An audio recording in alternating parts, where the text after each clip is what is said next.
So let's talk a little bit about San Francisco, not just because we're here, but because it really is, I think, a case study of how, what happens when things go right.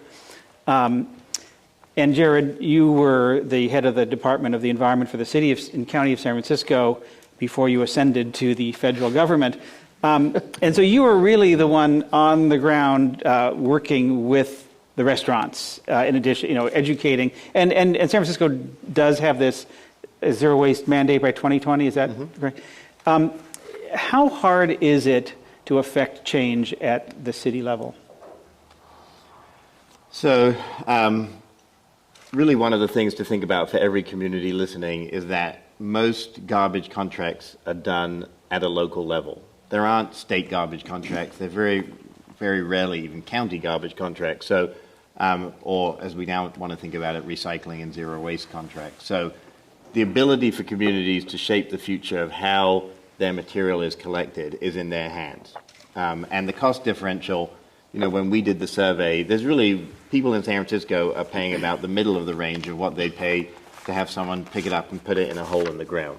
So the economics of what you were asking Mike about is pretty key. The first thing that we did is say, we're going to pay a company more the more they recycle. The more they send it to landfill, the less we're going to pay them. And so that is a big economic change in our country that we need to see, because if you're incenting people to send it to landfill, you will never get to zero waste.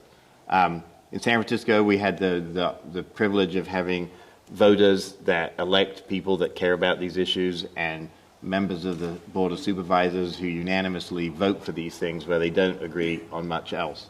So we got a zero waste goal by 2020. The city, I don't think Mike mentioned, I think is about 80% now. Yeah.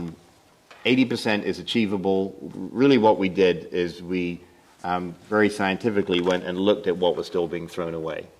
And one of the things that was being thrown away was food. So we sat down with Recology. And actually Recology, Mike was being modest, but back in the day they were called Sunset Scavenger. So they'd actually come a full circle, right? The people in the 1900s that were picking up the material in San Francisco reused all of it. We were probably at 90% diversion back in, before the earthquake. And so we're coming back to a place we've been before.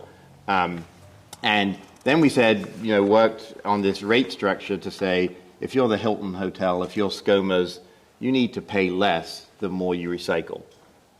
Because then they're like, we want in, right? And a lot of these systems we've talked about at a business level, at a home level. It's really about institutionalizing it, making it easy and convenient. If it's too difficult, no one's going to do it.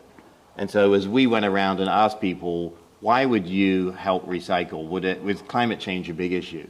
People said, in San Francisco, about 10% of people said we would do this because of global climate change. When you put cash, that's about 85% of people will do it, right? Funny how that works. Right, so even a place that thinks of itself as very altruistic and green, the real green they care about is the cash in their pocket.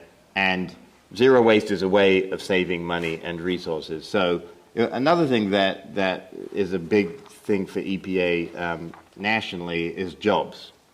For every one job that you create by putting it in landfill, you create from 5 to 10 jobs by recycling or composting it. So this is a big jobs gain. There was a report that came out last year that said if the nation as a whole achieved a 75% diversion from landfill by 2030, we would add 1.5 million new jobs. Yeah.